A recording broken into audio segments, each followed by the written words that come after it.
Cette expérience de la mission Proxima, réalisée par Thomas Pesquet à bord de la Station spatiale internationale, sont développées par le CNES.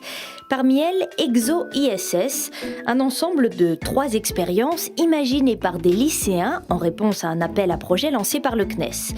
Ils veulent notamment faire pousser des radis dans l'espace.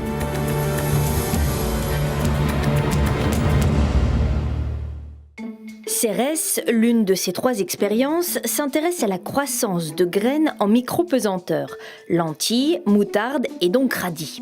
Une expérience imaginée par les élèves de 3 lycées à Saint-Orens, près de Toulouse, au Creusot, en Saône-et-Loire et à Dijon. Thomas Pesquet devra arroser les graines, conditionnées par les élèves, à l'aide d'une seringue, puis l'astronaute prendra des photos quotidiennes qui seront envoyées aux lycéens. La seconde expérience, Cristal, s'intéresse, elle, à la croissance des cristaux de sel. Il s'agit d'une expérience de croissance cristalline et c'est le lycée de la mer de Gujan-Mestras qui a travaillé sur cette expérience avec nous.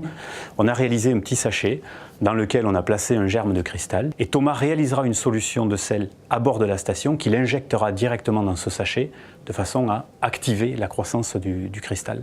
Et là encore, en réalisant des photos, on pourra suivre l'évolution du cristal pendant 4 jours. Catalyse, enfin, est une expérience de chimie imaginée par le lycée Lachenal à côté d'Annecy pour étudier la digestion d'une gélatine par une enzyme appelée pepsine.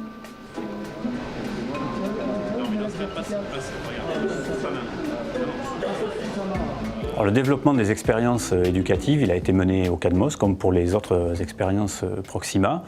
Ça a été mené en collaboration avec les établissements, en collaboration directe, et les établissements scolaires, les élèves et les enseignants ont pendant près d'1 an et demi dû réaliser des tests pour affiner le protocole et nous permettre d'imaginer les instruments eux-mêmes.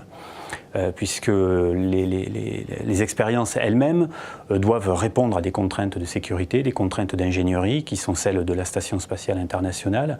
Et notre responsabilité au CADMOS, c'est de mettre en adéquation le rêve ou la volonté des établissements d'avoir leur expérience la plus fidèle possible à ce qu'ils ont imaginé, avec les contraintes et les procédures d'embarquement des expériences dans l'ISS. Des contraintes de sécurité notamment, parfois insoupçonnées.